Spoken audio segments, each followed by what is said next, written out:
welcome back. Today we are going to show you something that came in the mail yesterday. We have some here, but we got some more in. They're stripology rulers by Creative Grid, and if you haven't used one yet, now's a great time to invest in one because they are wonderful.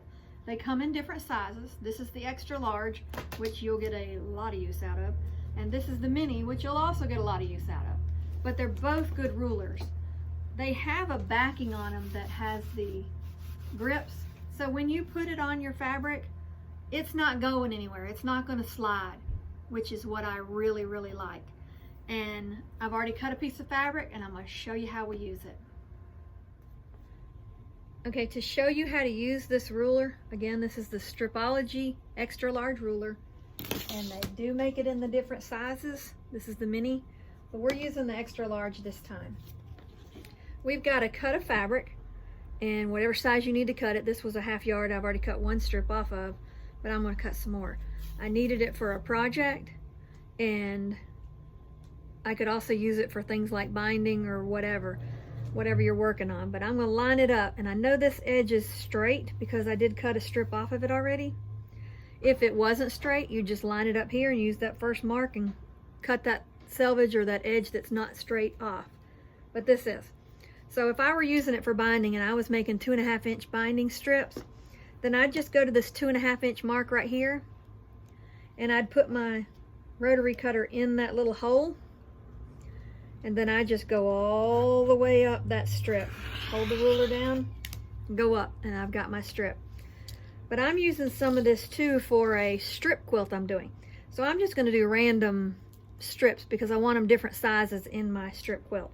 So the 2.5, I can still use in my strip quilt, or I can use it for binding, but this one is going to be in my strip quilt. So let's just go to the 4 inch mark. We'll cut one there. Come up to maybe the 6 inch. We'll cut it again, put it in the hole, and go on up the strip. Let's go to 9 inches. Put the hole in there and go on up the strip. Let's do a 10.5. And there you go. And then you take your ruler off and you've got all these different strips. And of course, if you were making binding, you do them all the 2.5 or whatever size binding you make. And then you put them together and you've got your binding all cut easily and quickly. But again, this is going to be for my strip quilt that I needed more pieces for. Imagine that. I had a bag of strips, but I did not have a different color, and I wanted to add this color to it too, and I needed some for a different project, so I've used it for the project, and this is what's left over, and I'm using it for the strip quilt. So that is how you use the stripology ruler.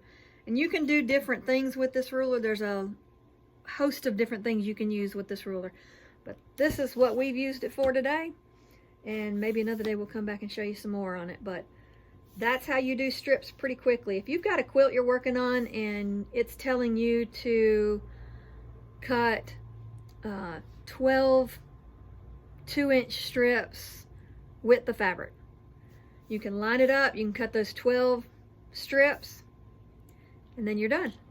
Then it tells you the next step is to take those strips and cut them, like maybe it says 2 by 6 or 2.5 by 6.5, whatever it tells you to subcut those strips into. Then you just take those strips and you can line them up, and we're just going to pretend these are all the same size for that purpose. But we're going to line them up with your ruler. Try to keep all your folded sides on one side and your selvage on the other, so that when you get to the end of it, if you've cut all these into subcuts for your quilt, and you've got this little bit over here, let me pull it up so you can see it. If you've got this little bit right here that you didn't use, when you open it up, you've got a bigger piece to use for something else here. So it's better to start from the selvage side when you're cutting. But you could line these up, and then again, take your stripology ruler, line it up, and start going through the subcuts that quilt called for. So there's a myriad of ways to use this ruler, but it's a great ruler to have in your stash. So that's what we've done today. We're going to keep working on this strip quilt that one day I hope to be finished in this year, and we will show it to you when we get it done. But that's how we use this ruler today. You have any questions, contact us. If you need any help, contact us. If you haven't liked our page, like our page, subscribe to our channel. I know I say that every time, but I promise you, it is wonderful for us. It helps us out a lot. We like that we have more people coming on and learning more and watching with us, and we're learning from y'all just like y'all are learning from us. So come back and visit us for more videos. Like and subscribe to our channel.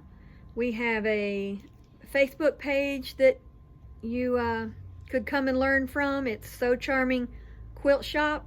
And then we have a group inside of that that's called So Charming Quilt Shop Quilters. And that's a place where people post pictures of what they've done, ask questions on how to do something, just really anything to help you learn. That's what we're here for. So again, like and subscribe, join our pages, our groups, that kind of thing, and have a wonderful rest of your day, and happy quilting.